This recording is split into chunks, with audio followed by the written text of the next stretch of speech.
दोनों का शौर्य नाम का एक बेटा भी होता है, जिस पर दोनों ही अपनी जान छिड़कते हैं। शेखर, अब तो आप शौर्य को अपनी गोद से नीचे उतार दीजिए, उसके सोने का टाइम हो रहा है। नहीं रूपा, इसे मेरे पास ही रहने दो प्लीज।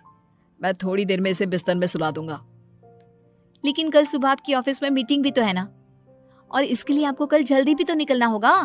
जाइए, आप भी जाकर सो जाइए।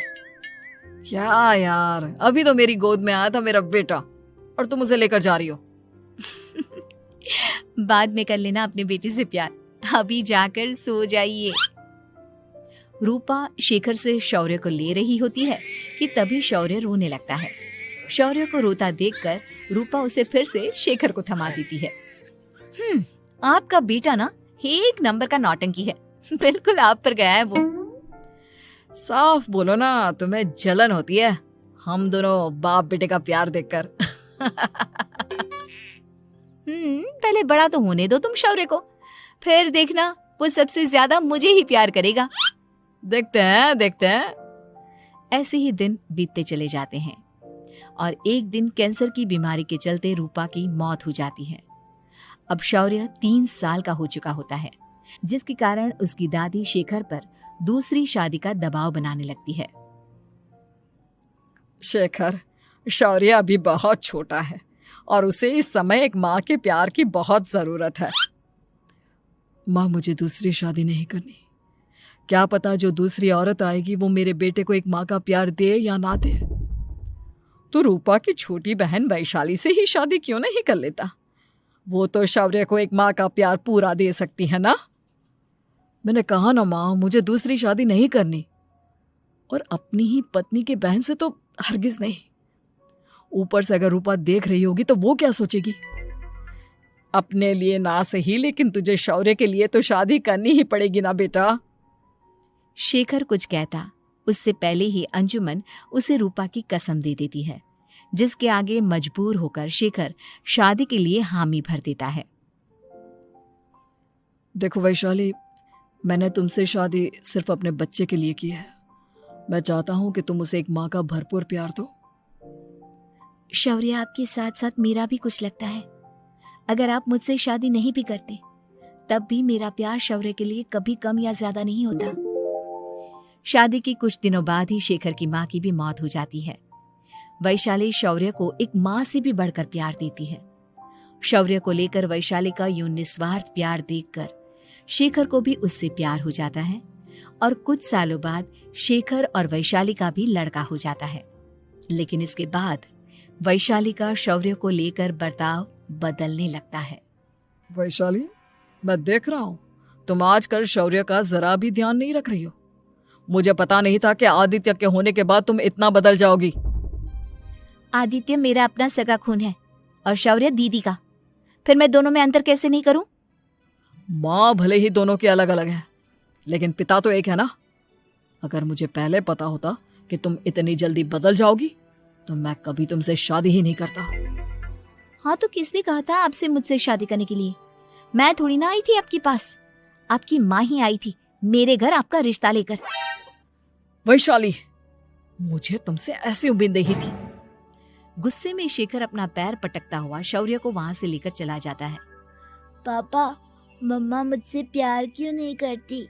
क्या मैं उनका सगा बेटा नहीं हूँ इसलिए मुझसे प्यार नहीं करती? मम्मा नहीं करती तो क्या हुआ बेटा, पापा तो करते हैं ना आपसे प्यार। कुछ दिनों के बाद, आज तुझे खाना पीना कुछ नहीं मिलेगा, चल चुपचाप से अपने रूम में जाकर सो जा। माँ, अब भाई को खाना क्यों नहीं दे रही हो? बेटा तू आराम से खाना खा, इस नालायक की चिंता मत कर। एक दिन खाना नहीं खाएगा तो मर नहीं जाएगा ये। अगर भैया नहीं खाएंगे तो मैं भी नहीं खाऊंगा। तू अपने भाई का भक्त क्यों बन रहा है? ये तेरा सौतेला भाई है, सगा नहीं जो तू लक्ष्मण बन रहा है। माँ, आपको इतना भी नहीं मालूम? श्री राम और लक्ष्मण सगे भाई नहीं थे। श्री राम माता कौशल्या और लक्ष्मण माता सुमित्रा की कोख से जन्मे थे। दोनों के सिर्फ पिता एक थे, लेकिन माँ अलग थी। मुझे ज्यादा ज्ञान देने की जरूरत नहीं है, ये सतयुग और त्रेता युग नहीं है, समझे? आया बड़ा भाई का चमचा। इतना कहकर वैशाली वहां से चली जाती है। जिसके कुछ टाइम बाद शेखर वहां आता है और आदित्य उसे सारी बात बताता है। मुझे माफ कर दो शौर्य, तुम्हारी माँ के जाने के बाद मुझे दूसरी शादी का फैसला करना ही नहीं चाहिए था। अगर मैं दूसरी शादी नहीं करता तो शायद आज तुम्हारी ये हालत ना होती। नहीं पापा, अगर आप शादी नहीं करते तो मुझे आदित्य जैसा छोटा भाई कभी नहीं मिलता। थैंक यू मुझे इतना अच्छा भाई देने के लिए। तुम दोनों हमेशा ऐसे ही साथ रहना, फिर कोई भी तुम दोनों का कुछ नहीं बिगाड़ पाएगा। चलो मैं तुम दोनों को आइसक्रीम खिला कर लाता हूँ, बहुत भूख लग रही है ना। शेखर शौर्य और आदित्य को आइसक्रीम दिलाने लेकर जाता है। वो दोनों को पार्क में खड़ा करके आइसक्रीम लेने जा ही रहा होता है, तभी तेज रफ्तार से आती हुई एक गाड़ी उसे कुचल देती है और उसी पल शेखर की मौत हो जाती है। जिसके बाद शौर्य की जिंदगी नर्क से भी बदतर हो जाती है। सुन रे चिरकुट, इस घर के किसी भी सामान को मेरी मर्जी के बगैर हाथ मत लगाना। इन सब पर अब तेरा कोई हक नहीं है, समझा?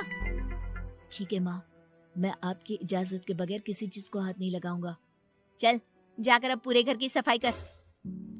महज 7 साल का शौर्य वैशाली के कहने पर अपने नन्हे नन्हे हाथों से पूरे घर की सफाई करने लगता है। ऐसे ही दिन बीतने लगते हैं, लेकिन मासी से माँ बनी वैशाली को उस मासूम से बच्चे पर जरा भी तरस नहीं आता। क्यों शौर्य, ये घर में इतनी गंदगी कैसे हो रही है? ढंग से सफाई नहीं की है क्या तूने? माँ मैंने तो अच्छे से सफाई की थी, लेकिन आदित्य बार बार इधर उधर चलकर गंदा कर देता है। अच्छा, खुद से एक काम ढंग से नहीं होता और अपनी गलतियों का जिम्मेदार मेरे बेटे को ठहराता है। इतना कहकर वैशाली बांस का डंडा उठाकर शौर्य को जोर जोर से मारने लगती है। तभी वहां वैशाली के मायके वाले भी आ जाते हैं और उसकी सारी करतूतें देख लेते हैं। माँ मैं ऐसा क्या करूं जिससे आप मुझे भी आदित्य के जितना प्यार करोगी? बोलिए ना माँ, मेरे क्या करने से आपके अंदर मेरे लिए ममता जागेगी? वैशाली शौर्य की एक नहीं सुनती, उसके ऊपर डंडे बरसाती जाती है। हद पार होते देख वैशाली की माँ उसका हाथ पकड़ती है और जोर से उसे थप्पड़ मारती है।